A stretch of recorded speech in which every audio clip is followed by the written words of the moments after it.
আজ থেকে সারা দেশে শুরু হয়েছে গণটিকা কার্যক্রম। প্রথম দিনে মন্ত্রী, বিচারপতি, সচিব, শিক্ষক সহ টিকা নিয়েছেন ৩১,১৬০ জন।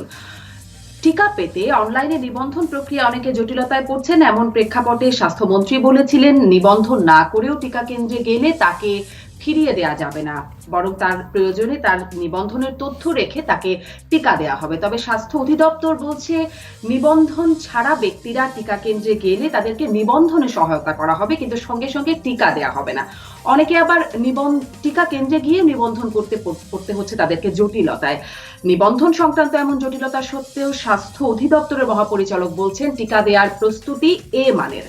আসলে টিকা দেওয়ার সার্বিক এই প্রস্তুতিটা কেমন, যেটি বছর ব্যাপী চলবে বলে স্বাস্থ্যমন্ত্রী জানাচ্ছেন, সেই সার্বিক প্রস্তুতি কেমন, টিকা নিতে আমাদের জনগণের প্রস্তুতি কেমন এবং কেমন হলো এই টিকা দেওয়ার পর্বের শুরুটা, এই নিয়ে আলোচনায় রাজকাহনী আছে শারমিন চৌধুরী। আমার সাথে অতিথি হিসেবে সংযুক্ত আছেন বিএসএমএমইউ এর সাবেক উপাচার্য ও করোনা প্রতিরোধে জাতীয় টেকনিক্যাল পরামর্শ কমিটির সদস্য অধ্যাপক ডাক্তার মোহাম্মদ নজরুল ইসলাম, আছেন আইইডিসিআর এর প্রধান বৈজ্ঞানিক কর্মকর্তা ডাক্তার এএসএম আলমগীর, আছেন স্বাস্থ্য অধিদপ্তরের রোগ নিয়ন্ত্রণ বিভাগের সাবেক পরিচালক ডাক্তার বেনজির আহমেদ এবং ইংল্যান্ডের অক্সফোর্ড ইউনিভার্সিটি হাসপাতালের cardiac surgeon doctor Shakil Farid.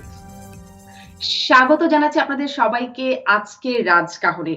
Doctor Mohammad Nazrul Islam, আমি আমার সব অতিথিদেরকে এখনো ফ্রেমে দেখতে পাচ্ছি না, তবে ডাক্তার মোহাম্মদ নজরুল ইসলাম, আপনার কাছ থেকে শুরুটা, মানে সবার কাছে এই প্রশ্নটা রাখবো, যেটি আমি শিরোনাম রেখেছি, গণটিকার শুরুটা কেমন হলো, এই শিরোনামই আজকে আমাদের রাজকাহন। সেটাই যদি আপনি একটু বলতেন যে শুরুর কার্যক্রমটা আপনি কিভাবে মূল্যায়ন করছেন, কেমন হলো, আর স্বাস্থ্য অধিদপ্তরের মহাপরিচালক যেটি বলছেন সার্বিক প্রস্তুতি এ মানের, এটাও যদি আমাদেরকে একটু বুঝিয়ে বলতেন, যে যেহেতু বছরব্যাপী চলবে, কেমন প্রস্তুতি সারা বছরের জন্য। ১০০-র মধ্যে ৭৫ পেলে এ মানের হয় বলে স্বাস্থ্য অধিদপ্তরের মহাপরিচালক আমাদেরকে জানাচ্ছেন। ডাক্তার মোহাম্মদ নজরুল ইসলাম। ধন্যবাদ। ভালোই বলেছেন। স্বাস্থ্য অধিদপ্তরের মহাপরিচালক মহোদয় ভালো বলেছেন, আমি এটা ভালোই লাগছে। তবে নিজেই এই মানের বলা, নিজের মিষ্টি ভালো বলে না গোয়ালারা, এ ধরনের হয়ে যায়। তবে আমি যা দেখেছি, আমরা তো সবাই বাঙালি, তো আজকে আমি যেখানে ভ্যাকসিন নিলাম, আমি ওই যে শেখ রাসেল ইনস্টিটিউটে, গ্যাস্ট্রো লিভার ইনস্টিটিউটে, তো ওখানে নিলাম। রেজিস্ট্রেশন করা হয়েছিল, তারপরে বলল যে আমাকে ৯টার সময় যেতে হবে। তা আমি আবার শহীদুল্লাহ সাহেবকে ফোন করলাম, যে উনি বলছে না স্যার, আপনি 10টার মধ্যে যান। তা আমি 10টার মধ্যেই গেলাম। তারপরে ওটা শুরু হলো 11:30টায়। তারপরে হয়েছে, মানে আমাদের খুরশিদ সাহেব যে এ মানের বলছেন, এ মানের আমি বলতে পারবো না। তবে আমি মনে করছি যে যা হয়েছে, এতে আমাদের বেশি সমালোচনা করা উচিত না। প্রথম দিন আমি বলবো যে ভালোই হয়েছে। হ্যাঁ, খুব ভিড় হয়েছিল। একজন মনে করেন যে আমাদের স্বাস্থ্যমন্ত্রী মহোদয় যখন ভ্যাকসিন নিচ্ছিলেন, তখন তার পাশে যেসব লোক ছিল তারা সবাই মাস্ক পরা ছিল, কিন্তু ডিস্টেন্স মেনটেন করে নাই। সব অন্য মানুষ এবং যারা জার্নালিস্ট, যারা ফটো তুলছে, সবাই মিলে আর কি, খুব একটা মানে ওই রকম। তো এখন কথা যদি বলেন যে আপনি কি সন্তুষ্ট, আমি বাংলাদেশে বসে বাংলাদেশের মতন জিনিসে আমি সন্তুষ্ট। এখানে তো আমি আমেরিকার মতন জিনিস পাবো না। তবে এটা ইমপ্রুভ করবে, যেটা ওরা বলছে এই হচ্ছে না, রেজিস্ট্রেশন হচ্ছে না, এখনো হচ্ছে না, একেবারে সব হতাশ হয়ে গেছিল। এই আজকেই দেখেন কত রেজিস্ট্রেশন হয়ে গেছে। এটা নিয়ে তো হতাশ হওয়ার কিছু নাই, এটা সব ঠিক হয়ে যাবে, ঠিক হয়ে যাবে। আর আমরা একটু ঢিলাঢালা গোছের আমাদের দেশে, শিওরে সংক্রান্তি হলে আমরা সবাই তড়াক করে উঠে একেবারে মালকচ্চা মারে লেগে পড়ি, এই ধরনের। আবার এদিকে হলে ঢিলামি, এই ধরনের। আমরা মানে খুব আমি সমালোচনা করতে চাই না, আমি ওদেরকে উৎসাহ দিতে চাই, অনেক করেছে এই মানের বলছি যখন। ডাক্তার মোহাম্মদ নজরুল ইসলাম, যেহেতু আপনি আজকেই টিকা নিয়েছেন, একটু যদি বলতেন আপনার অনুভূতি কি টিকা নেবার পর। টিকা না, আমার তো টিকা নিয়েছে কিনা তাও মনে পড়ছে না, মানে মনে হচ্ছে না, মানে ব্যথা তো একটুকু লাগছে না এরকম। তো আবার তবে আমি একটা কথা বলবো, যেনারা টিকা দিচ্ছেন, নার্স বোধহয় ওনাদেরকে একটু খুব সবসময় একটু সতর্ক থাকতে হবে, যেন টিকাটা ঠিক জায়গায় হয়, ডেলটয়েড মাসেলের মাঝখানে দিতে হবে, উপরেও না নিচেও না। এই জিনিসটা খেয়াল রাখতে হবে। এটা হলে কিন্তু এক্সেলেন্ট হবে। এমনি ভালো আচ্ছা, সব আরেকটা ব্যবস্থা ভালো। তাহলে একটু আরেকটা বিষয় জানতে চাই যে আপনি বলছেন টিকাটা যেন ঠিক জায়গায় হয়। যদি একটু একটু মানে আপনি যেহেতু এটা বলছেন যে সচেতন থাকতে হবে, যদি একটু একটু অসচেতনতা হয়ে যায় তাহলে কি টিকার কার্যকারিতা হারাবে? না, টিকার কার্যকারিতা হারাবে না, তবে ব্যথাটা তো হতে পারে। ওখানে একটা জয়েন্ট আছে, ওই ক্লাভিকুলের ওই মাথাটা, ওখানে যত বেশি কাছে যাবে তখন ওখানে জয়েন্টের মধ্যে আবার পড়ে যেতে পারে। এসব যেন না হয়। হুম, একটা বেশ বড় জায়গা, তো ওখানে তো মিস হওয়ার কথা না, একটু মনোযোগ জি। দিয়ে দিলেই হবে। জি, অনেক ধন্যবাদ ডাক্তার নজরুল ইসলাম। আসবো আপনার কাছে আবার ডাক্তার বেনজির আহমেদ, আপনার কাছ থেকেও নিশ্চয়ই কর্মসূচির প্রথম শুরুটা কেমন হলো সেটি জানতে চাই। ডাক্তার মোহাম্মদ নজরুল ইসলাম যেটি বলছেন যে আরো ইমপ্রুভ হবে বলে তিনি আশা করছেন। আজকে তো ভিআইপিরা টিকা নিয়েছেন এবং গণমাধ্যম সহ সবারই একটা বিশেষ আকর্ষণ ছিল। আস্তে আস্তে ভিআইপিদের এই মানে আধিক্যটা এভাবে থাকবে না বা গণমাধ্যমের আকর্ষণও হয়তো হারাবে। তখন কি আসলে মান আরো পড়ে যেতে পারে বলে এরকমও আশঙ্কা করেন কিনা, নাকি আসলে উন্নতি হবে দিনে দিনে অভিজ্ঞতা থেকে, সেরকমটা আশ্বস্ত করতে পারছেন ডাক্তার বেনজির আহমেদ? না, ধন্যবাদ। স্যারের সাথে সুর মিলিয়েই বলতে চাই যে প্রথমে আমরা ধন্যবাদ দিতে চাই বাংলাদেশ সরকার, স্বাস্থ্য বিভাগ, যে বিশ্বে অনেক দেশ কিন্তু এখনো টিকা শুরু করতে পারেনি।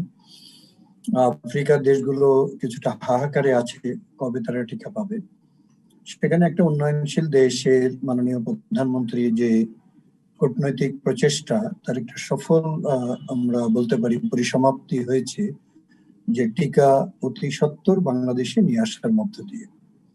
এখন আমরা টিকাটা আসলে কেন দিচ্ছি এইটা মাথায় রেখে যদি আমরা তাকাই, সেক্ষেত্রে দুটো তিনটা মূল উদ্দেশ্য আছে। একটা হলো যে এই করোনার কারণে যেন মৃত্যু না ঘটে, বিশেষ করে যারা ঝুঁকিপূর্ণ মানুষ, করোনা যেন বেশি সংক্রমণ না ঘটে যারা সম্মুখ সারির মানুষ, এবং আমরা অন্যান্য ব্যবস্থার সাথে টিকা দিয়ে করোনাকে যেন নিয়ন্ত্রণ করতে পারি। এই তিনটা উদ্দেশ্যকে যদি দেখি, সেখানে আমাদের সামনের দিনগুলোতে আমাদের বেশ কিছু জায়গায় অনেক গুরুত্ব দিতে হবে। আমাদের কয়েকটা ঘটনা আছে। একটা হলো যে এই নিবন্ধন প্রক্রিয়াটা, এইটা একটা হিক্কা তুলেছে, যেটা হয়তো না হতে পারে। দ্বিতীয়ত একটা বিষয় রয়েছে প্রচার প্রচারণা। প্রচার প্রচারণা বলতে শুধু টিভি, রেডিও কিংবা পত্রিকার কথা আমি বলছি না। প্রচার প্রচারণা মানে হলো যে সাধারণ মানুষ, যারা নিরক্ষর মানুষ, যারা গ্রামের বয়স্ক মানুষ, বস্তির মানুষ, এমনকি আমাদের যারা শিক্ষিত মানুষ কিন্তু এই তথ্যগুলো যাদের কাছে পর্যাপ্ত নেই, তাদেরকে তাদের মতো করে যথেষ্ট পরিমাণে বোঝানো, এটা খুব গুরুত্বপূর্ণ। আমরা যদি ইকুইটি করতে চাই, আমরা যদি সরকার যে প্রাধিকার তালিকা করেছে এবং মূল যে তিনটা লক্ষ্য, এটা যদি আমরা অর্জন করতে চাই, তাহলে সামনে অনেকগুলো কাজ করতে হবে খুবই ভালোভাবে। তার মধ্যে একটা হলো ব্যাপক প্রচার প্রচারণা, যেখানে আমাদের স্বাস্থ্যকর্মীদের যুক্ত করতে হবে খুব ব্যাপকভাবে, বিশেষ করে টিকা কর্মী যারা। কারণ হলো যে তাদের সঙ্গে মানুষের যোগাযোগ দীর্ঘদিনের, গত 30-40 বছর তারা টিকা দিয়ে আসছে। তারা মাদের কাছে পরিচিত, তারা বড়দের কাছে পরিচিত, তাদের চেয়ে বেশি আপনজন টিকার ব্যাপারে কেউ নেই। তারা একটু দূরে আছে, তাদেরকে দূরে রাখা হয়েছে। 2 নম্বর হলো একটা বুঝতে হবে প্রেক্ষাপটটা, যে গ্রামে কিন্তু করোনার প্রকোপ এত বেশি না, এত মৃত্যু হয়নি, এত আক্রান্ত হয়নি, সুতরাং তাদের টিকা নেওয়ার আগ্রহটা সেই পরিমাণ না। কিন্তু জাতীয় স্বার্থে আমাদের টিকার আওতায় তাদেরকে আনতে হবে, সেজন্য তাদের কাছে যেতে হবে, তাদেরকে বোঝাতে হবে। আরেকটা হলো টিকা কেন্দ্রের সংখ্যা বাড়াতে হবে, টিকা কেন্দ্র নিয়ে যেতে হবে মানুষের দোরগোড়ায়, টিকা কেন্দ্র করতে হবে কমিউনিটি ক্লিনিককে, HNFWC কে। এখন 1000 কেন্দ্রে টিকা দেওয়া হচ্ছে, এটাকে 14,000 15,000 টিকা কেন্দ্র বানাতে হবে। তাহলে আমরা যে গোলটা চাচ্ছিলাম, যে মানুষের মৃত্যু হবে না, আমাদের সম্মুখ সারির কর্মীরা এখানে আক্রান্ত হবে না, এবং আমরা করোনাকে নিয়ন্ত্রণে আনতে পারবো। জি, অনেক ধন্যবাদ ডাক্তার বেনজির আহমেদ। আমাদের সঙ্গে যুক্ত হয়েছেন doctor Mohammad S M Alamgir. আমি ডাক্তার আলমগীর, আপনিও যদি একদম মানে এটি বলতেন যে কেমন গণটিকা কার্যক্রমের শুরুটা আপনার কাছে কেমন মনে হলো আজকে থেকে যেটি শুরু হলো, এবং প্রথম দিনে ৩১,১৬০ জন টিকা নিলেন, মানে এই সংখ্যাটা কিভাবে দেখছেন? মানে এভাবে টিকা নেওয়ার এই সংখ্যাটা কি যথেষ্ট বা ভালো একটা সংখ্যায় টিকা নিয়েছেন এমনটি বলা চলে? ডাক্তার আলমগীর। ধন্যবাদ। আজকে আসলে আমাদের অনেকটা সিরিমোনিয়াল উদ্বোধন ছিল। সারা দেশেই আমাদের জেলা পর্যায়ে, বিভাগীয় পর্যায়ে এবং উপজেলা পর্যায়ে বিভিন্ন অনুষ্ঠানও ছিল, প্রচার প্রচারণের ব্যাপার ছিল এবং বিশিষ্ট ব্যক্তিদের মানে স্থানীয় সংসদ সদস্য, উপজেলা চেয়ারম্যান, বিভাগীয় কমিশনার, জেলা প্রশাসক, পুলিশ সুপার, সিভিল সার্জন, তারা আজকে মূলত ফ্রন্টলাইনারদের অধিকাংশ ভ্যাকসিন নিয়েছেন। এটা ছিল যে সাধারণ মানুষকে উদ্বুদ্ধ করানো। এখন ঢাকা শহরে আপনি দেখেছেন যে আমাদের মাননীয় মন্ত্রীরা, প্রধান বিচারপতি সহ 55 জনের বেশি বিচারপতি আজকে ভ্যাকসিন নিয়েছেন। আমাদের সচিব, ক্যাবিনেট সচিব থেকে শুরু করে বেশ কয়েকজন সচিব, আমাদের অনেকজন মন্ত্রী এবং মাননীয় মন্ত্রীরা আমাদের অংশগ্রহণ করেছেন। তো এটা অনেকটা আসলে সিরিমোনিয়াল ছিল এবং আজকে অনেক জায়গায় যেখানে 2টা বুথ থাকার কথা সেখানে 1টা বুথ ওপেন হয়েছে, আর যেখানে 4টা বুথ থাকার কথা সেখানে 2টা বুথ ওপেন হয়েছে। সো সামগ্রিকভাবে এখন পর্যন্ত আমরা সন্তোষজনক ভাবে আজকে কার্যক্রম চলেছে, কিন্তু কালকে থেকে এটা আসলে ফুল সুইং চলবে। আপাতত 1005টা কেন্দ্রে এবং 2400-এর মতো টিম কাজ করবে, কিন্তু পরবর্তী পর্যায়ে আসলে আমরা বা 1 সপ্তাহ দেখে আমরা আরো 2-3 দিন দেখে এটা বা আমাদের যেহেতু অ্যাডভার্স ইভেন্টের একটা ব্যাপার আছে, সাইড এফেক্ট দেখার ব্যাপার আছে, নানাবিধ বা প্রচারণা আছে, সেগুলি দেখে আমাদের আসলে সবগুলো কেন্দ্র, সেটা সরকারি বেসরকারি পর্যায়ে, আমাদের ইউনিয়ন এবং আমাদের যে কমিউনিটি হেলথ পর্যন্ত, ক্লিনিক পর্যন্ত আমরা আসলে প্ল্যান করে রেখেছি আমরা রোল আউট করে দেওয়ার। তখন আমাদের 7,000 টিম, 7,400 মতো টিম কাজ করবে। আমরা সবাইকে ট্রেনিং দিয়ে রেখেছি এবং ভ্যাকসিনের জায়গা মতো পৌঁছে দেওয়া হয়েছে। এখন শুধু রেজিস্ট্রেশনও গত 2 দিনে, যেটা আশাব্যঞ্জক, 1 লাখের উপর করে রেজিস্ট্রেশন হচ্ছে গত 2 দিনে। সো রেজিস্ট্রেশন কার্যক্রমের সাথে সাথে এগিয়ে নেওয়ার জন্য বিভিন্নভাবে সাপোর্ট দেওয়ার চেষ্টা করছি আমরা। সেটা আমাদের ইউনিয়ন তথ্য সেবা কেন্দ্র, আমাদের কমিউনিটি ক্লিনিক, আমাদের স্বাস্থ্য সহকারীদেরকে নির্দেশনা প্রদান করা হয়েছে যে যে গ্রামে কাজ করেন সেখানে যাদের রেজিস্ট্রেশনের সহায়তা লাগবে, এবং প্রত্যেকটি টিকা কেন্দ্রে একটা স্পট রেজিস্ট্রেশনের ব্যবস্থা রাখা হচ্ছে। তো সামগ্রিকভাবে আমরা তো আসলে আজকে যে কার্যক্রম দেখেছি বা গণমাধ্যম আমাদের কাছে যে প্রচারণা দিয়েছে, শুধু একটি ক্ষেত্রে, সেটা হচ্ছে যে ছবি তুলতে গিয়ে অনেক লোক স্বাস্থ্যবিধি মানেন নাই। এই ছাড়া মোটামুটি ভাবে আমরা বলি যে ভালোভাবে শুরু হয়েছে আজকে। অনেক ধন্যবাদ ডাক্তার আলমগীর। আসবো আপনার কাছে ডাক্তার শাকিল ফরিদ। বাংলাদেশের টিকা কার্যক্রমের শুরুটা কেমন আপনার কাছে কেমন মনে হলো? একটু যদি তুলনামূলক ভাবেও বলেন, যেমনটি ডাক্তার নজরুল ইসলাম বলছিলেন যে আমেরিকার সাথে তুলনা করলে তো হবে না, যদি সেই তুলনা করেও একটু বলতেন যে আসলে কেমন মনে হলো আমাদের কার্যক্রম। ধন্যবাদ শামিন, আপনাদেরকে ধন্যবাদ আমাকে এখানে আমন্ত্রণ জানানোর জন্য। আমি প্রথমেই কংগ্রাচুলেট করবো আমাদের গভর্নমেন্টকে যে এত কম টাইমের মধ্যে তারা এতগুলো টিকা আনতে পেরেছে। আপনি যদি দেখেন বিশ্বের অনেক দেশ কিন্তু এখনো স্ট্রাগল করছে টিকা পেতে। সো এটা একটা হিউজ সাকসেস আমি বলবো আমাদের হেলথ অথরিটিস এবং গভর্নমেন্টের।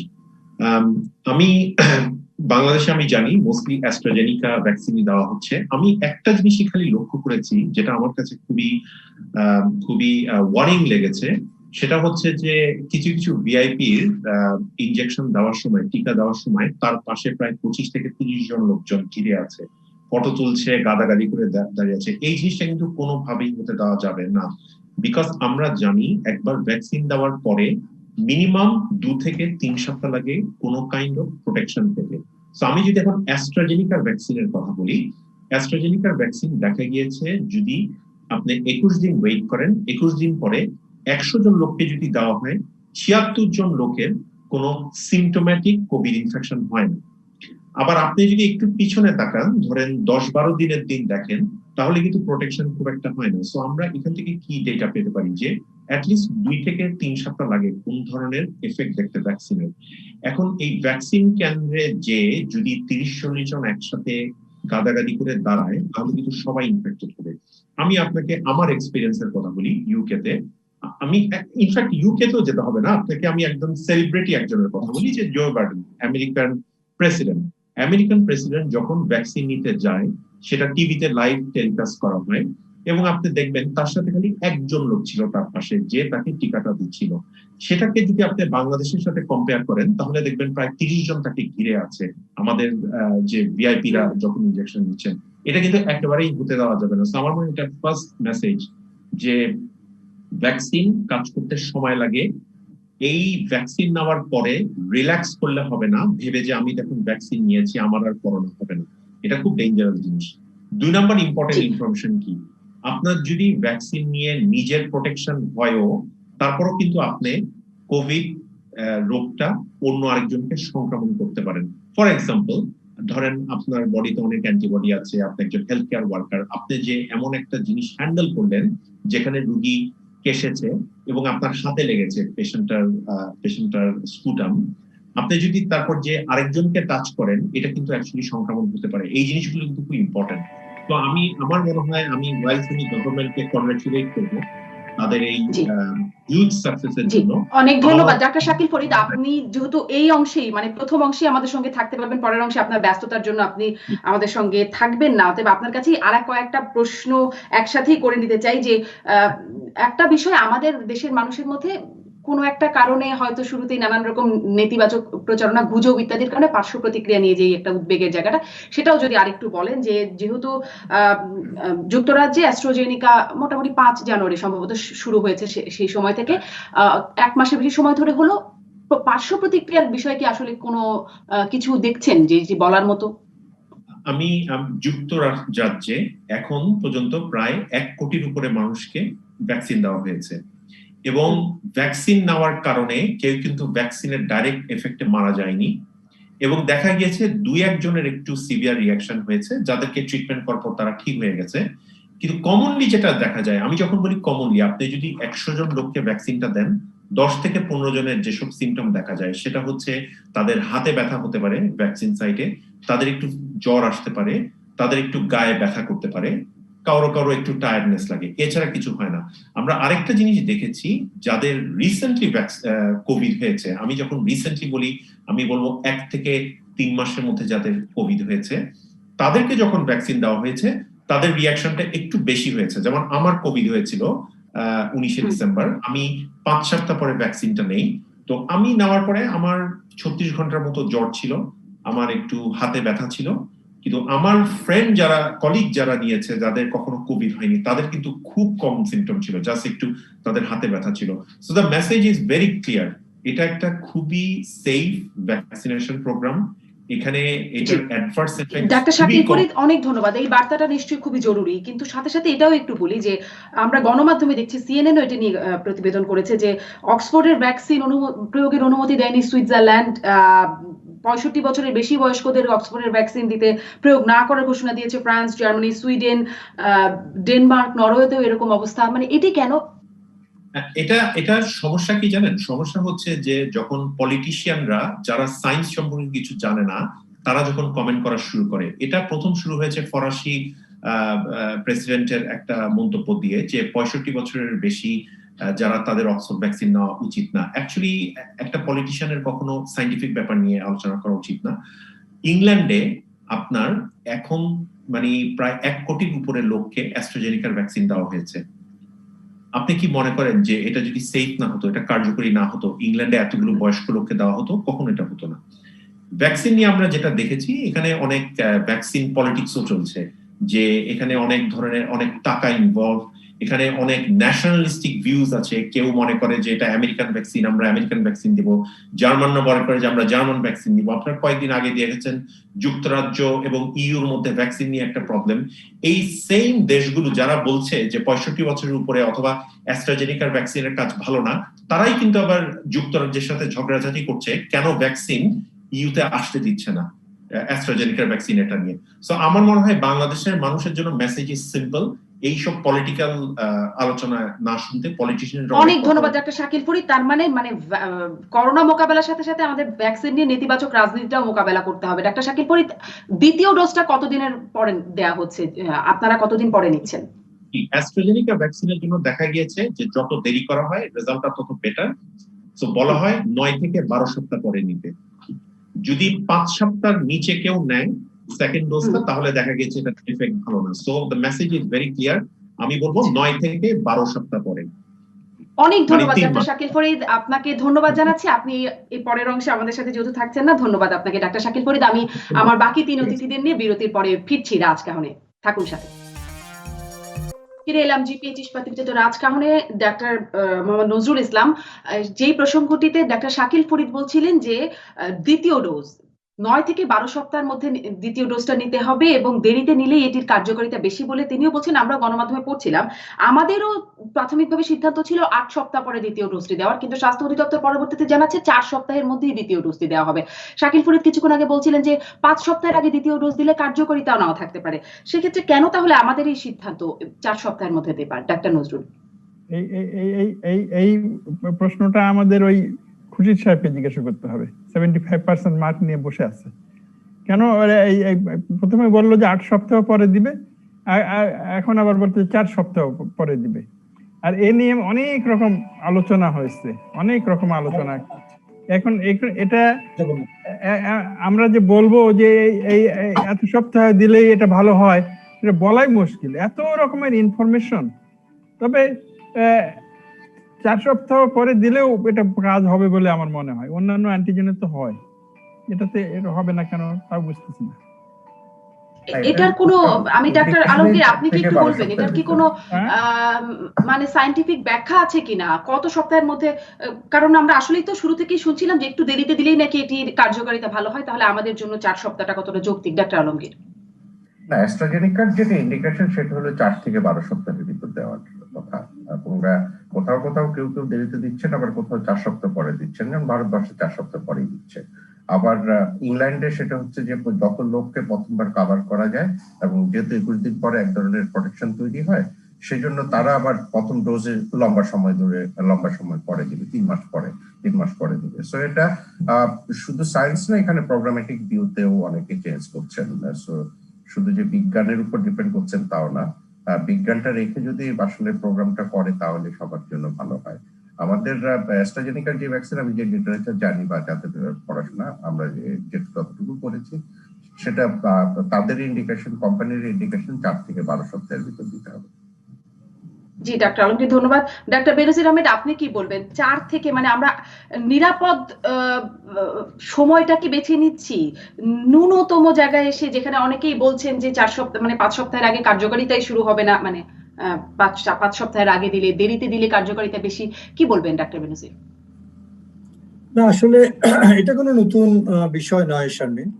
এটা অনেক আগে থেকে আমরা জানি যে কোনো ভ্যাকসিনের ন্যূনতম একটা সময় আছে, সাধারণত তার আগে দিতে নিষেধ করা হয়, কিন্তু লংগেস্ট কোনো টাইম নেই।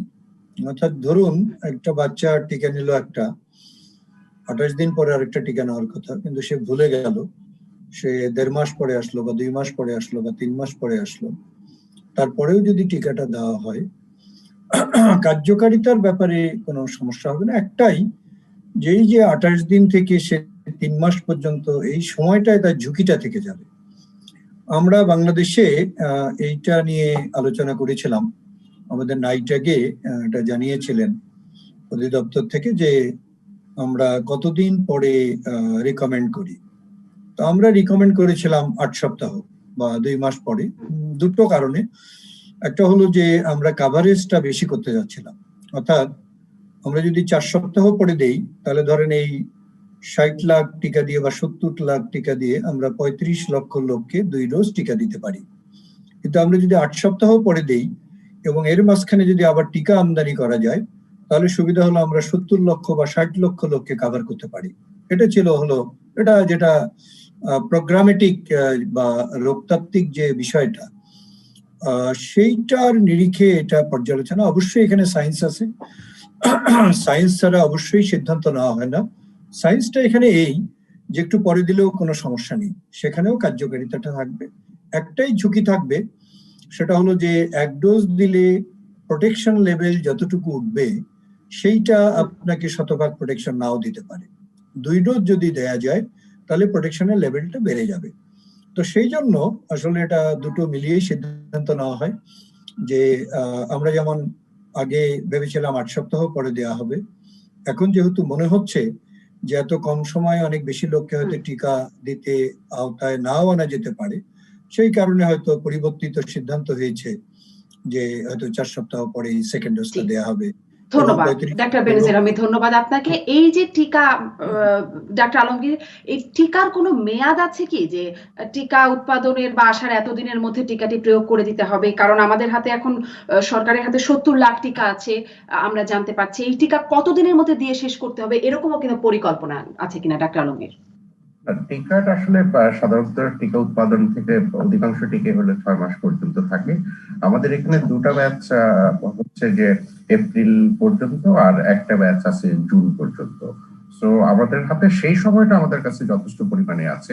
কিন্তু এখন ব্যাপার হচ্ছে যে সরকারের প্রোগ্রামেটিক কিছু ডিসিশন বিভিন্ন পর্যায় থেকে নেওয়া হয়ে থাকে, সেখানে হয়তো সাইজটা থাকলে আমরা হয়তো আর তীব্র প্রতিবাদ করি না। কিন্তু এখন যে টিকা আমাদের কাছে আছে তার দুটা ব্যাচ এপ্রিলে মেয়াদ শেষ হবে, আর একটা ব্যাচ জুন পর্যন্ত মেয়াদ আছে। সো আমরা আসলে এই 35 লক্ষ শেষ যত দ্রুত করি সেটা আমাদের জন্য একটা দিক। আরেকটা দিক হচ্ছে যে আমরা তো দ্বিতীয় ব্যাচ যেটা পাবো সেটা হয়তো, যেহেতু নতুন টিকা পাবো, সেটা হয়তো 6 মাসের জন্য, কারণ এখন পৃথিবীর অধিকাংশ ম্যানুফ্যাকচারাররা যেটা করছে, তাদের প্রথম শিফট এই যে ফেজ 3 ক্লিনিক্যাল ট্রায়ালের সময় ভ্যাকসিন গুলো তৈরি করা ছিল, পৃথিবীর বিভিন্ন দেশে দিচ্ছে সেটা।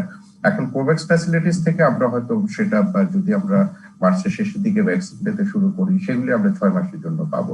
কিন্তু সর্বোচ্চভাবে সরকারের আমরা চেষ্টা করছি যেটা অন্তত পক্ষে মাসে যদি 50 লক্ষ টিকা দেওয়া যায়, যেটা প্রফেসর বেনজির বললেন, এবং সেটা যদি 4 সপ্তাহ 6 সপ্তাহ কখনো গ্যাপ হয়, সেটাও যদি আপনি প্রোগ্রামের কথা চিন্তা করেন, যেহেতু টিকা বাংলাদেশ উৎপাদন হয় না, বিভিন্ন জায়গা থেকে আসবে, আমাদের হাতে যেহেতু একটু 4 থেকে 12 সপ্তাহ পর্যন্ত সময় আছে, এই জন্য স্যাররা যখন বলছিলেন যে 8 সপ্তাহ পরে দিতে, সেটাতেও কিন্তু আমরা রাজি ছিলাম, কারণ তারপরেও আমাদের হাতে আরো 4 সপ্তাহ সময় থাকে। যদি একটা শিপমেন্ট ফেল হলো, কোথাও কোনো একটা লজিস্টিক্স সমস্যা হলো, তাহলে যেন আমাদের এই মানে এই যে কার্যকর সময়ের মধ্যে ভিতর দেওয়া যায়। এখন 4 সপ্তাহ দিলেও যে টিকা কার্যকর সেটা আমরা জানি, এবং এখন বিভিন্ন পর্যায়ে বিভিন্ন ধরনের গবেষণা আছে, বিভিন্ন ধরনের তথ্যপত্র আমরা পাচ্ছি, কিন্তু দ্বিতীয় 4 সপ্তাহ থেকে 12 সপ্তাহের ভিতরে দ্বিতীয় ডোজ দিতে হবে। আপাতত আমাদের সিদ্ধান্ত 4 সপ্তাহ পরে দ্বিতীয় ডোজ। জি ডাক্তার আলমগীর, একটু এটা বলবেন যে যদি টিকা অবশিষ্ট থাকে, মানে যেই হিসেবে আমরা চিন্তা করছি মানুষ দেবেন, যদি সেভাবে ঠিক না হয় কোনো কারণে কাঙ্ক্ষিত মাত্রায়, সংরক্ষণের ব্যবস্থাটা কতটা আছে, কি পরিমাণ আমরা টিকা সংরক্ষণ করে রাখতে পারবো? আমাদের টিকা সংরক্ষণে আসলে কোনো সমস্যা নাই, আমাদের 3 কোটির বেশি টিকা সংরক্ষণ করা যায়। সো সেখানে আমাদের কোনো সমস্যা নাই। আর আমরা আসলে একসাথে যে 1-2 কোটি টিকা পেয়ে যাব তাও না, কোভ্যাক্স ফ্যাসিলিটিস থেকে দিলেও আমাদেরকে সেই 50 লক্ষ লক্ষ করেই দেওয়া হবে, কারণ তারাও সারা পৃথিবীর 91টা দেশকে দিবে, এবং সেই অনুযায়ী আমাদের প্রাথমিক পর্যায়ে আমাদেরকে 1,27,00,000 ভ্যাকসিন দিবে। তার মধ্যে প্রথম শিপমেন্ট হবে 50 লক্ষের। এতটুকু আমরা এগুলি করছি, আমরা তাদের সাথে কোভ্যাক্স এর সাথে কাজ করছি, এবং 50 লক্ষের বেশি একসাথে আমাদের এখানে আসবে না। যদি 2 জায়গা থেকে আসে 1 কোটি, এবং সেই ফ্যাসিলিটিজ আমাদের তৈরি করা আছে, 1 কোটি পর্যন্ত আমরা সহজে রাখতে পারবো। অনেক ধন্যবাদ, এটি একটি আশ্বস্ত হবার মতো জায়গা। ধন্যবাদ ডাক্তার আলমগীর। ডাক্তার মোহাম্মদ নজরুল ইসলাম, আমরা সরকারের প্রস্তুতি বা টিকা দিতে কি প্রস্তুতি নেওয়া হয়েছে সেটি শুনছিলাম। টিকা নিতে আমাদেরও কিছু প্রস্তুতি নেওয়ার প্রয়োজন আছে কিনা, মানসিক শারীরিক, যারা বিশেষ কোন রোগে ভুগছেন বা বয়স্ক? ডাক্তার মোহাম্মদ নজরুল ইসলাম, একটু আনমিউট করতে হবে আপনার ডিভাইসটি। ডাক্তার মোহাম্মদ নজরুল ইসলাম, এটি মিউট করা হয়েছে। আমাদের নিজেদেরও প্রিপারেশনের দরকার আছে, বিশেষ করে সাইকোলজিক্যাল দিকটা। অনেকে নাকি সাইকোলজিক্যাল কারণেও ফেন্ট হয়ে যায়। এটা আমি বলে দেই, এটা কিন্তু হয়েছে, এবং পরে দেখা গেল ওই কারণ। এখন একটা হচ্ছে যে আমাদের যদি আমরা অসুস্থ থাকি, আমাদের ইপিআই এরকম আছে, যদি এখানে জ্বর আসছে, একটাবার অন্য রকম সর্দি কাশি নিয়ে আসে, সে দেবে না। এছাড়া এই যে আজকে একজন জিজ্ঞাসা করছে, তার সিকেডি আছে, ক্রনিক কিডনি ডিজিজ আছে, তারপরে তার ব্লাড প্রেশার আছে, ডায়াবেটিস আছে, কিন্তু খুব উৎসাহী টিকা নেওয়ার জন্য। আমি বলছি যে এটা নেওয়া ঠিক হবে না, কারণ এতে কমপ্লিকেশন হলে এটাকে ম্যানেজ করার মতন আমাদের কোনো বুদ্ধি নাই। সুতরাং আপনি এটাতে যাবেন না। এগুলো এগুলো কতগুলো প্রিপারেশন আছেই, যে আগে থেকে যদি অসুস্থ হয়, আগে থেকে যদি ডায়াবেটিস থাকে বা ব্লাড প্রেশার থাকে, এই ধরনের ক্রনিক ডিজিজ থাকে, তাহলে না নেওয়া ভালো। আরেকটা হলো যে কতগুলো আছে না, ওই যে অ্যালার্জি, হ্যাঁ, কিছু খেলে, এই চিংড়ি মাছ খেলে গিয়ে হয় অসুবিধা হয়, কতগুলো মানুষ আছে, এরাও যেন টিকা না নেয়। হঠাৎ যদি ওটা হয়ে যায় অ্যানাফাইল্যাক্সিস, তাহলে ম্যানেজ করা বেশ কঠিন। এদেরকে মানে ইয়া করা আর কি। জি, কিন্তু ডাক্তার মোহাম্মদ নজরুল ইসলাম, তাহলে তো একটা অনেক বড় অংশ বাদ পড়ে যাবে, কারণ অনেক মানুষ ডায়াবেটিসে ভুগছে, ব্লাড প্রেশারে ভুগছে, অ্যালার্জি। মানে আচ্ছা, আমি একটা বিরতির পরে তাহলে আসি ডাক্তার আলমগীর, তাহলে বিরতির পরে এসে একটু বিস্তারিত শুনি। ফিরছি রাজকাহনে বিরতির পর। ফিরে এলাম রাজকাহনে। ডাক্তার মোহাম্মদ নজরুল ইসলাম, আপনি বলছিলেন যে যাদের ব্লাড প্রেশার, ডায়াবেটিস, অ্যালার্জি, তাদের এই টিকা না নেওয়াই ভালো, তাহলে তো অনেক বড় অংশের একটা মানুষ বাদ পড়ে যাবে। সেই প্রশ্নটি আপনার কাছে করছিলাম। সাথে সাথে একটু এটি বলবেন যে অনেকে তো জানে না যে তার আসলে ডায়াবেটিসটা খুব নিয়ন্ত্রিত না অনিয়ন্ত্রিত, বা ব্লাড প্রেশারের কি অবস্থা এই সম্পর্কে তার তথ্য তার নিজের কাছেই নেই। তিনি যদি ভ্যাকসিন নেন কি হবে? এটা কিন্তু মারাত্মক ফল হতে পারে। ডায়াবেটিস আমাদের দেশে কিন্তু গ্রামে আমি দেখেছি অনেকেরই কন্ট্রোল নাই, একেবারে গ্যাংগ্রিন হয়ে যায়, তারপরে টের পায়, মানে এরকম অবস্থা। এগুলো খুব কেয়ারফুল হতে হবে। তো এখন যদি কারো ফ্যামিলিতে ডায়াবেটিস থাকে, তাদের একটু একটু কেয়ারফুল হতে হবে। আর ব্লাড প্রেশার হলে তো ব্লাড প্রেশার কন্ট্রোল করে নিতে পারে, কোনো অসুবিধা নেই। আর একটা কথা যেটা বলেছি যে অ্যালার্জি, এই যে চিংড়ি মাছ খেলে গিয়ে হয়, এটা এরাও কিন্তু খুব কেয়ারফুল। তবে এখানে ইমিডিয়েট টাইপের যে অ্যালার্জি, যেটা অ্যানাফাইল্যাক্সিস, সেটার জন্য ব্যবস্থা আছে, কিন্তু ওটার জন্য তড়িৎ ব্যবস্থা হয়। এই যে আনতেছি সিরিঞ্জ নিতে, মানে অনেক সময় দেখা যায় যে পেনিসিলিনে যেরকম পেনিসিলিন দিচ্ছে, নিডল বার করার আগে পেশেন্ট মারা গেছে। এখন এগুলো কিন্তু খুব কেয়ারফুল। আমি এখানে কোনো ছাড় দেওয়া আমার মতে কিন্তু ঠিক না। এমনি মাস্ক অনেক তো আপনি ধন্যবাদ। করোনা।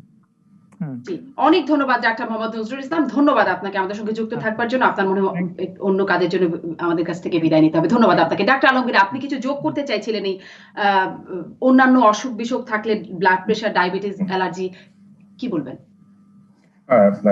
ধন্যবাদ। এটা আমি আসলে প্রফেসর নজরুল ইসলাম স্যারের সাথে একটু অ্যাড করতে চাই যে আসলে আপনার যদি বয়স 50-এর উপর হয়, আপনার যদি করোনা হয় এবং আপনি যদি কোমরবিডিটি থাকে, তাহলে জটিলতা মারাত্মক আকার ধারণ করে।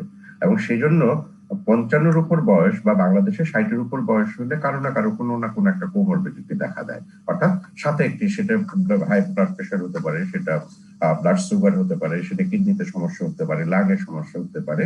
কিন্তু কোমরবিডিটি থাকলে ভ্যাকসিন দেওয়া যাবে, এটা ঠিক নয়। কিন্তু আনকন্ট্রোল থাকলে, আনকন্ট্রোল ডায়াবেটিস, অর্থাৎ আপনি যদি জানেন আপনার ডায়াবেটিস আছে, তাহলে আসলে ভ্যাকসিন দেওয়ার আগে একটু দেখিয়ে নেওয়াটা মঙ্গল, চেক করে যাওয়াটা। এবং একটু যদি আমাদের দর্শকদের জন্য একটু বলে দেন, কত হলে বুঝবে ডায়াবেটিস, কত হলে বুঝবে তার আনকন্ট্রোল ডায়াবেটিস? এটা আসলে টেলিভিশনে এইভাবে বলার চেয়ে আমার মনে হচ্ছে যে চেক করে হিমোগ্লোবিন A1C এবং ফাস্টিং এবং 2 আওয়ার্স আফটার ব্রেকফাস্ট, এই তিনটা জিনিস করে যে কোনো ডাক্তারের পরামর্শ নিতে হবে। এবং সাধারণত বলা হয় যে 6 to 6.5 হলো নরমাল, এবং 2 আওয়ার্স আফটার ব্রেকফাস্ট 8 এর উপরে হলে সেটা কন্ট্রোল করতে হবে। আর যদি হিমোগ্লোবিন A1C এর সেখানে 8.5 এর উপরে গেলে আপনারা বলতে হবে যে দীর্ঘমেয়াদী ডায়াবেটিস আপনি ভুগছেন, অর্থাৎ আপনি কন্ট্রোল করছেন না। সো সেই ক্ষেত্রে আবার যদি ব্লাড প্রেশারের ক্ষেত্রেও আপনি যদি ওষুধ খান ব্লাড প্রেশারের, অর্থাৎ কন্ট্রোল করছেন। এবং ব্লাড প্রেশারের ওষুধ সাধারণত বলা হয় যে জীবনে একবার খাওয়া শুরু করলে আজীবনে খেতে হয়। কেউ যদি আমি কিছুদিন খেয়েছি, বন্ধ করে দিয়েছি, সেখানে কিন্তু আবার ব্লাড প্রেশার, আনকন্ট্রোল ডায়াবেটিস বা ব্লাড প্রেশার হলে তখন আপনাকে আসলে ডাক্তারের পরামর্শ নিয়ে ভ্যাকসিনটা নিতে হবে, নেওয়া যাবে না এরকম। অনেক ধন্যবাদ। জি জি, ধন্যবাদ ডাক্তার আলমগীর। আবারও আসবো ডাক্তার বেনজির, আপনি কি এর সাথে কিছু বলবেন কিনা? আমি যে প্রশ্নটি করছিলাম সেটিও আপনার কাছেও করি, যে অনেক মানুষই নিজের স্বাস্থ্য সম্পর্কে জানে না, তথ্য জানে না তার যে কি চলছে শরীরের মধ্যে। তাদের জন্য কি পরামর্শ, বা আপনার আরো কোনো পরামর্শ আছে কিনা সচেতন হবার জন্য? না, ধন্যবাদ শারমিন। এমনিতে আমরা ধরেন টিকার ক্ষেত্রেও যেটা বলি, অন্যান্য টিকার ক্ষেত্রে পিআই টিকা বলি বা যে কোনো টিকায়, সেটা হলো কেউ যদি মারাত্মক অসুস্থ না হন তাহলে উনি টিকা নিতে পারেন। কিংবা ওই সময় যদি কোনো জ্বর বা আমরা অ্যাকিউট ইনফেকশন যেগুলো বলি সেগুলো যদি না থাকে তাহলে সাধারণভাবে টিকা নিতে পারেন। আপনি জানেন যে যুক্তরাজ্য বা যুক্তরাষ্ট্র বা ইউরোপিয়ান দেশগুলোতে, যেখানে ওল্ড হোমে টিকা দেওয়া হচ্ছে, সেখানে তো বেশিরভাগ লোকই আপনি জানেন নানা ধরনের অসুস্থতায় ভোগে, তারপরেও তাদেরকে টিকা দিতে হচ্ছে। কখনো কখনো আমাদের সিদ্ধান্ত নিতে হবে যে রিস্ক ভার্সাস বেনিফিট, অর্থাৎ টিকাটা নেওয়া এবং তাতে যে রিস্ক, এই দুটো মিলিয়ে সিদ্ধান্ত নিতে হবে। যেরকম যাদের কোমরবিডিটি আছে তাদের একদিকে টিকা দিলে বরঞ্চ তাদের জীবন রক্ষা হওয়ার সম্ভাবনাটা বেশি, কারণ হলো যে তাদের যদি সংক্রমণ হয় করোনায়, তাদের কিন্তু মৃত্যু ঝুঁকিটা বেশি। তো সুতরাং এগুলো আমাদের আসলে ইন্ডিভিজুয়াল অ্যাসেসমেন্ট করতে হবে। তবে এটাও ঠিক যে আমরা সব সময় সেটা পারবো না, কারণ হলো যে গ্রামের অনেক মানুষ আছেন, তার রোগ সম্বন্ধে তিনি নিজেই হয়তো জানেন না অনেক সময়। আমরা এরকমও দেখেছি যে অত্যন্ত উচ্চ রক্তচাপ, কিন্তু উনি কখনো জানেন না তার এত রক্তচাপ হয়েছে। হয়তো প্রথমবার জানেন যখন তার স্ট্রোক হয়েছে, তখন তার হেমোরেজ হয়ে গেছে ব্রেনে, তারপরেই প্রথম জানা গিয়েছে যে তার এরকম উচ্চ রক্তচাপ। ঠিক একইভাবে অনেকে ব্লাড সুগার হয়তো কখনোই দেখেনি না, এরকম লোকও আছে। অনেক বেশি তা বলি না, কিন্তু কিছু যে পাওয়া যাবে না তা না। আর অ্যালার্জির বিষয়টা একটু ভিন্ন, যে আসলে যাদের বিশেষ করে মারাত্মক ধরনের অ্যালার্জি আছে, তাদের অ্যানাফাইলেকটিক রিয়াকশন হওয়ার একটা ঝুঁকি থেকে যায়, টাইপ 1 হাইপারসেন্সিটিভ রিয়াকশন। তো সেক্ষেত্রে যাদের মারাত্মক অ্যালার্জি, তাদের একটু আপাতত আমার মনে হয় যে একটু দেখে শুনে নেওয়াই ভালো। লেট আস সি জি। যে আমাদের দেশে ধন্যবাদ বা ডাক্তার বেশি বেনজির আহমেদ। আর একটা প্রশ্ন একটু করি, যে বিশ্ব স্বাস্থ্য সংস্থা বলছে 3 সপ্তাহ ধরে সংক্রমণ কম, আমাদের দেশেও আমরা দেখছি সংক্রমণ মৃত্যু কমে আসছে। এটা কি একটা, মানে আমাদের দেশে তো বলা যাচ্ছে না, কিন্তু বিশ্বজুড়ে একটা ভ্যাকসিনের প্রভাব পড়তে শুরু করলো doctor Benazir Ahmed? No, it is not true. একমাত্র আপনি যদি বলেন যুক্তরাষ্ট্রে 40 মিলিয়ন টিকা দেওয়া হয়েছে, সেটা একটা বড় সংখ্যার টিকা, 4 কোটি লোককে টিকা দেওয়া হয়েছে। সেইটা দিয়ে হয়তোবা, তবুও এখনো বলার সময় আসেনি। আর আমাদের মতো দেশগুলোতে তো টিকা দেওয়াই হয়নি, কেবল শুরু হলো। জি, কেবলই শুরু হলো। জি, ডাক্তার আলমগীর, এই বিষয়ে আপনি কি বলবেন কয়েক সেকেন্ডে? এটা ঠিক নয়। হ্যাঁ, এটা তো হচ্ছে যে মার্কিন যুক্তরাষ্ট্র আপাত দৃষ্টিতে যে রোগীর সংখ্যা কমছে, সেটা হয়তো একটা ভ্যাকসিনের প্রভাব, কিন্তু আপাত দৃষ্টিতে আমাদের অন্যান্য অঞ্চলে যেগুলি হচ্ছে সেগুলি মোটেই ভ্যাকসিনের প্রভাব নয়। যে কোনো কারণে সংক্রমণ কম, এটা যে কোনো সময় বেড়ে যেতে পারে। তো সাবধানতা সবাইকেই মানতে হবে, সকল। অনেক অনেক ধন্যবাদ ডাক্তার এস এম আলমগীর, অনেক ধন্যবাদ ডাক্তার বেনজির আহমেদ। আপনাদের দুজনকে আমাদের সঙ্গে যুক্ত ছিলেন ডাক্তার শাকিল ফরিদ এবং ডাক্তার নজরুল ইসলাম, তাদেরকেও ধন্যবাদ জানাচ্ছি। ধন্যবাদ দর্শক আপনাদেরকেও।